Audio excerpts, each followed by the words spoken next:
Hello everyone, welcome back to your channel test of knowledge. So students, आज की इस video में आपको एक्सप्लेन कराने वाला हूँ हमारी फ्लेमिंगो बुक की पोइट्री की पॉम थर्ड कीपिंग क्वाइट को, और जिसकी पोइट है पाब्लो नेरूदा। तो वीडियो को पूरा ज़रूर देखिएगा, वीडियो के बीच में बिल्कुल भी स्किप नहीं कीजिएगा। चलिए वीडियो को शुरू करते हैं।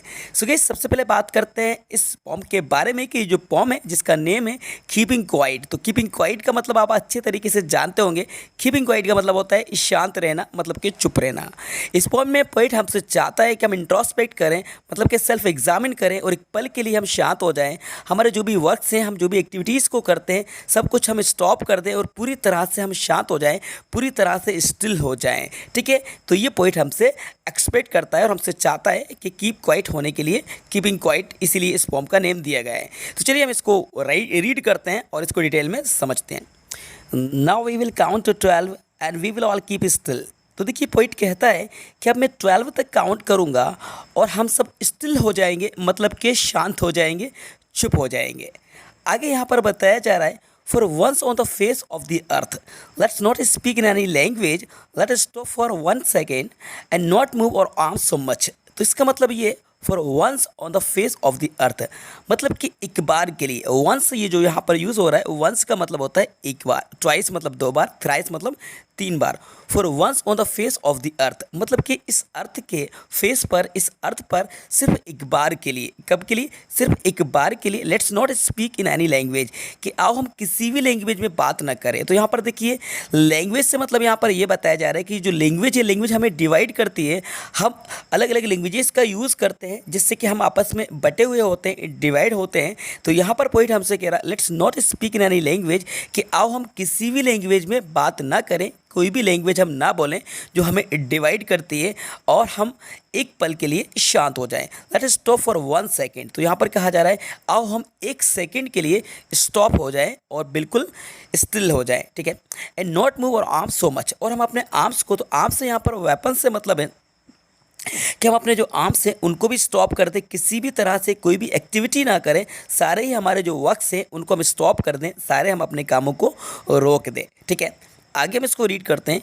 It would be an exotic movement without rush, without engines, we would all be together, we would all be together in a sudden strangeness. तो इसका मतलब ये it would be an exotic movement, ये एक एक्सोटिक मूवमेंट होगा, मतलब कि ये एक अनकॉमन बात होगी, हमारे लिए एक स्ट्रेंज बात होगी, ऐसा पल होगा जो हमने कभी एक्सपीरियंस नहीं किया होगा। विदाउट रश, कुछ भी रश नहीं होगा, विदाउट इंजन्स, कोई भी इंजन्स नहीं होगा, मतलब जो व्हीकल्स हैं, किसी भी व्हीकल्स की आवाज़ नहीं आएगी। जो फैक्ट्रीज़ हैं, फैक्ट्रीज़ भी स्टॉप हो जाएंगी, किसी भी तरह से जो व्हीकल्स हैं, जो मशीनरीज हैं, वो पूरी तरह से स्टॉप हो गई होंगी, उनमें किसी की आवाज़ नहीं आएगी, कोई भी नॉइस क्रिएट नहीं होगा। We would all be gather.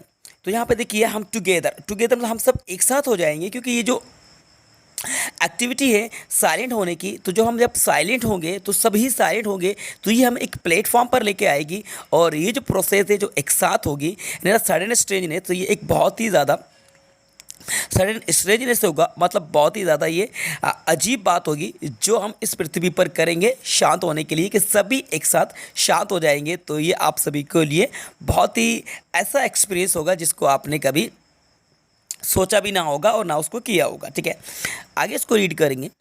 Fisherman in the cold sea would not harm whales and the men gathering salt would look at his hot hands.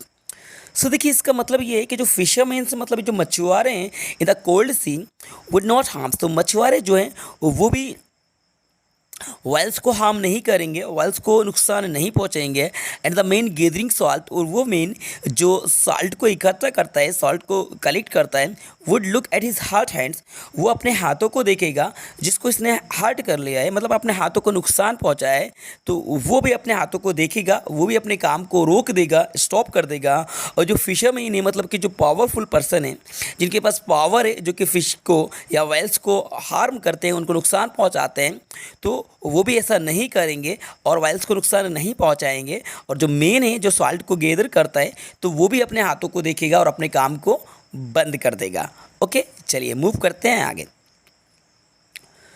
Student देखिए, यहाँ पर बताया जा रहा है, those who prepare green watch wars with gas, wars with fire, victory with no survivors, would put on clean cloth and work about with their brothers in the shade doing nothing.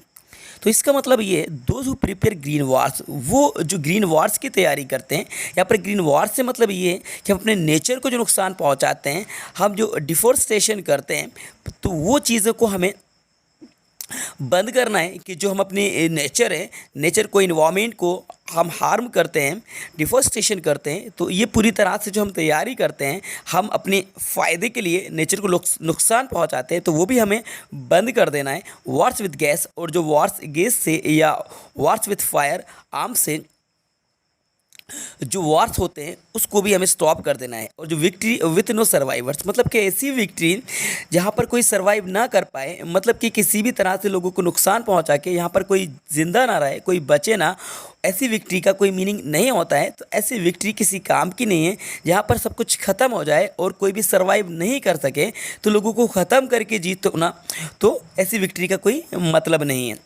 Would put on clean cloth, तो हम अपने clean clothes को पहने, मतलब कि हम अपने जो वॉर्स हैं, वॉर्स को हम बंद कर दें और क्लीन क्लॉथ्स को पहने, मतलब कि किसी भी तरह से जो हम रिवेंज लेना चाहते हैं, जो हम रिवेंज करते हैं, उसको स्टॉप कर दें और walk about with their brothers, और अपने ब्रदर्स से साथ चलें। तो ब्रदर्स से मतलब यहाँ पर है कि जो हमारे एनिमी हैं, वो एनिमीज़ के साथ हम यहाँ पर चलें। तो वो जो एनिमी हैं, तो वो सब आपस में भाई हैं, तो हम ब्रदर्स के साथ चलें। In the shade doing nothing, मतलब कि छाँव में डूइंग नथिंग, वहाँ पर हम कुछ भी नहीं करें। ठीक है, चलिए आगे इसको रीड करेंगे। What I want should not be confuse with total inactivity. तो इसका मतलब ये है कि जो मैं आपसे चाहता हूँ, मैं आपको कंफ्यूज नहीं करना चाहता हूँ, कि किसी भी तरह से आपको कंफ्यूज नहीं कर रहा हूँ विथ टोटल इनएक्टिविटी। तो ये जो टोटल जो इनएक्टिविटी है, तो ऐसा मतलब नहीं है कि मतलब कोई भी जो एक्टिविटी नहीं है। Life is what it is about, कि ये जो भी कुछ है, ज़िंदगी है, इसके बारे में पॉइंट हमसे कहता है। I want no truck with deal death, I want no truck with death. तो इसका मतलब यहाँ पे है कि मैं नहीं चाहता हूँ कि आप डेथ से डील कर लें। तो ये एक फ्रेज़ है, नो ट्रक विथ डेथ। तो इसका मतलब रहता है कि मैं नहीं चाहता कि आप डेथ से एसोसिएट कर लें, डेथ से आप डील कर लें, ऐसा भी नहीं है। We were not so single minded, अगर हम सिंगल माइंडेड ना हों, तो देखिए हम सिंगल माइंडेड होते, हम एक सी सोच लेकर चलते हैं कि अब स्कूल जाते हैं, हम स्टडी करते हैं, बड़े होते हैं, हमारा जो डिग्रीज़ है उसको लेते हैं, जॉब्स की तैयारी करते हैं, जॉब सर्च करते हैं, वर्क करते हैं, और हमारी डेथ हो जाती है। तो ये हम एक सिंगल माइंडेड, मतलब कि एक जो हमारा सिस्टम चला आ रहा है, जो हमारी मेंटालिटी है, उसको एक सोच को लेकर हम चलते हैं। तो उस सोच को आपको चेंज करना है। We were not so single minded, कि हम सिंगल माइंडेड ना रहें। About keeping all life moving, कि हमारी लाइफ जो है वो मूव करती रहती है, ज़िंदगी जो है वो चलती रहती है। एंड फॉर वंस को डू नथिंग, लेकिन एक पल के लिए हम कुछ भी ना करें। जब अपने अलग अलग कामों में हम जो इंगेज रहते हैं, लेकिन पॉइंट हमसे क्या आता है कि एक पल के लिए हम कुछ भी ना करें। परहैप्स अ ह्यूज साइलेंस, शायद ये एक बहुत ही बड़े साइलेंस होगी, जब सब कुछ स्टॉप हो जाएगा, कोई भी किसी भी तरह से टॉकिंग नहीं करेगा, किसी भी मशीनरी, किसी भी व्हीकल्स की आवाज़ नहीं आएगी, सारी फैक्ट्रीज़ हैं, सारी जो एक्टिविटीज़ इस अर्थ पर होती है, वो सारी एक्टिविटीज़ को स्टॉप कर दी जाए, और एक बहुत ही ह्यूज ये साइलेंस होगी। माइट इंटरप्ट दिस सैडनेस, और ये हमारी सैडनेस को इंटरप्ट करेगी, ऑफ नेवर अंडरस्टैंडिंग और सेल्फ एंड ऑफ थ्रेटिंग और सेल्फ विथ डेथ। तो मतलब ये कि हमने कभी अपने आप को समझा नहीं है, हमने इंट्रोस्पेक्ट नहीं किया है। तो ओवरऑल पॉइंट हमसे यही चाहता है, जैसे कि मैंने आपको स्टार्टिंग में बताया था कि हमें इंट्रोस्पेक्ट करना चाहिए, सेल्फ एग्जामिन करना चाहिए, अपने आप को समझना चाहिए। और हम जो सैड रहते हैं, जो दुखी रहते हैं, लेकिन एक पल के लिए अगर हम साइलेंट हो जाएंगे, तो जब हम साइलेंट हो जाएंगे तो कुछ हद तक हमारी जो सैडनेस है वो कम हो जाएगी। इसलिए पॉइंट चाहता है कि हम बिल्कुल शांत हो जाएं और इंट्रोस्पेक्ट करें। तो पॉइंट ओवरऑल हमसे इंट्रोस्पेक्ट करने की बात कहता है। आगे इसको रीड करेंगे। Perhaps the earth can teach us as when everything seems dead and later proves to be alive.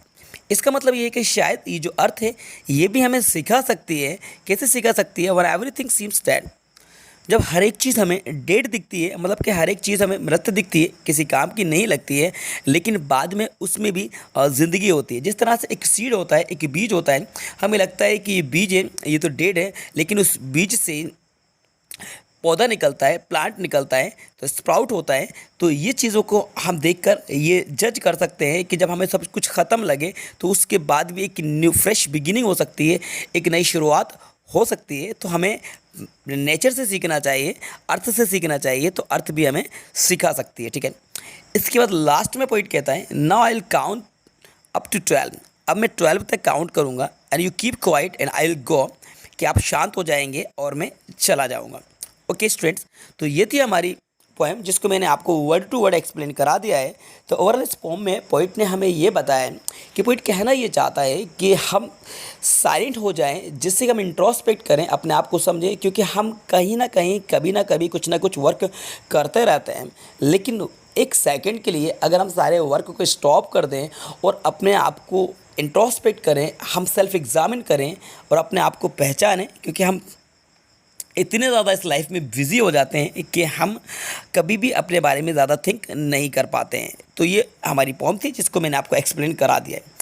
I hope ये पोम आपको समझ में आई होगी। तो इस वीडियो को लाइक कीजिए, अपने सभी दोस्तों के साथ शेयर कीजिए, और हाँ, यदि आप चैनल पर नए हैं और आपने अभी तक चैनल को सब्सक्राइब नहीं किया है तो चैनल को ज़रूर सब्सक्राइब कर लीजिएगा, साथ में बेल आइकन को प्रेस कर दीजिएगा, सो दैट जब भी नई वीडियो अपलोड की जाएगी उसका नोटिफिकेशन सबसे पहले आपको टाइम पर मिल जाएगा। Thanks for watching.